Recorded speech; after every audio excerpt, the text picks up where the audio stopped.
basically, we do a thorough inspection. We pop the ladder up, kind of do a once over, a look at everything, and then really go if we see, crease shingles or, if we had a hail date or whatnot, we're looking for hail spatter on the roof. Hail spatter being like dents and dings and Yeah, basically yeah, broken kind of pieces. it breaks the matting down. Right. There's little fibers in your asphalt shingles where it'll break it down, and that's kind of how you tell it's hail compared to like your shingle just breaking down over time, a blister.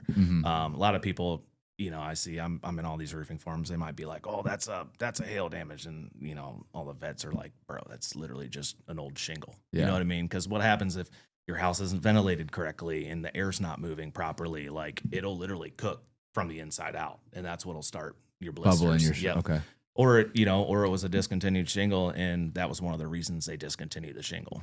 So if they discontinue a shingle, is that something insurance companies typically take advantage of or let you take advantage of, or no? I mean, obviously insurance companies' job is to collect payment, not pay. Yeah, but you do. So there's multiple. So like if you're in Allstate, they use ITEL. Like State Farm has their personal, what they call an RLS report. So like you would pull a shingle. They won't even pull their own shingle. Like contractor has to pull a shingle for them. They only know policy, but they can tell you if you can do the roof or not. You know what I mean? So we would pull the shingle for them. State Farm would send it in to their own company basically. And then they would come back and it's literally like an email form stating, hey, this is what the shingle, well, it don't even tell you what the shingle is, but it'll say what the comparable match is or whatever. And then where to buy it from, versus like there's companies like Name That Shingle, which is newer. You send it into them. And they will have a full breakdown what the shingle is, how old it is, if it can be compatible with other shingles. Because a lot of times what these insurance companies will do is, hey, okay, well, it was Owens Corning 40, you know what I mean? Like a Pro 40 or something like that. They'll be like, well, you can use an Oak Ridge, a new Oak Ridge, and it's compatible. Well, no, it's not. It's not going to be the same color, and it's not. It'd be like taking a Ford part and putting it in a Chevy. It just doesn't work, And these companies, that's where on our end, like, it's not when you're fighting insurance, not fighting, you're working with insurance. I mean, you're fighting them on most part. Where you're trying to get the job done. They're trying not to pay as much out as they possibly can. I think he's trying to be politically correct. Yeah, of course. Yeah, I mean, realistically, that's what's going on. It's a battle of who's going to pay and who's not, who needs more. And really, I mean, and a lot of insurance companies get a bad rap too, but it doesn't really come down to the insurance company. It's who's working on the claim. It's your adjuster. Right. A lot of times, like, who knows what they have going on in their life, and they just show up in a really bad mood. You know what I mean? And you're like, crap, this is going to be a long process.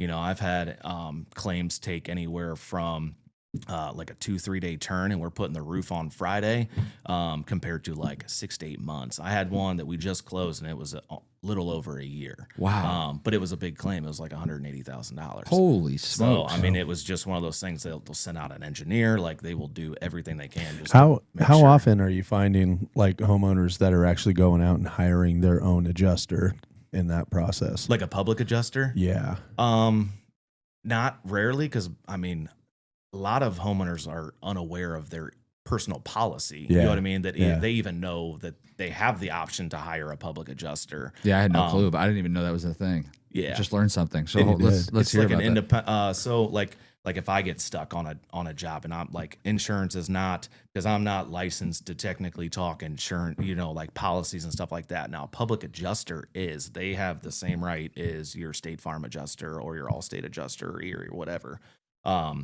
They actually go out and do the inspection, basically everything that I do, but they are licensed and insured, and they have a little bit more leeway, almost like a roofing lawyer. Gotcha. Basically. I was going to say yeah.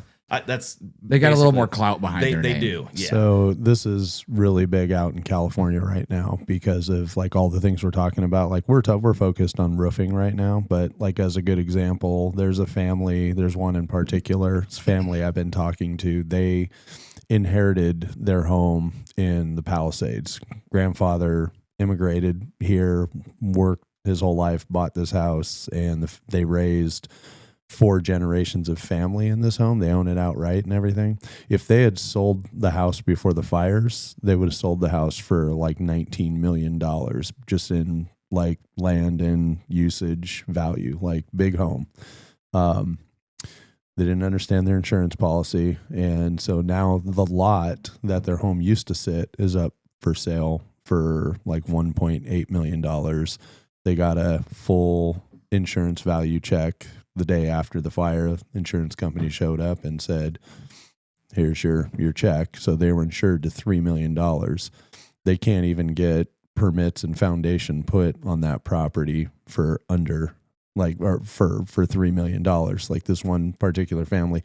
So this is an extreme case. Like most of the people that lost that's their crazy. Most of the people lost their homes there. You could say they're self-insured. Like, the Hiltons, for instance, like, they have enough money to just rebuild the homes that they lost there. But like there's a lot of families like this where, yeah, they're wealthy by way of, they have an asset there, but they're grossly underinsured. So those people, extreme case, but those people are hiring public adjusters to go out because that's the person that's going to haggle with the insurance company out there specifically. Gotcha. And the one nice thing about, I mean, every public adjuster company is different, but like the one that I deal with, they get 15% of the claim. So like they don't get paid until The claim goes through. claim So goes they're through. fighting. So it is a lot like an attorney in that sense, where they're fighting for that. Yep. Because one, that's how they earn a paycheck, but Right. two, obviously, they're looking for what's right and what's And what not. they're doing is, they work with local codes, state codes, and things like that. Because like I had one was out in Litchfield, and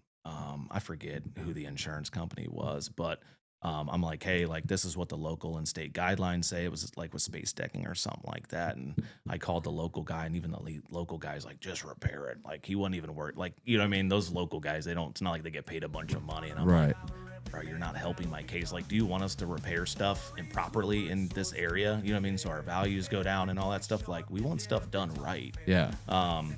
But like, it was just a pain in the butt just seeing even local guys. It was like, they don't even care. You know what I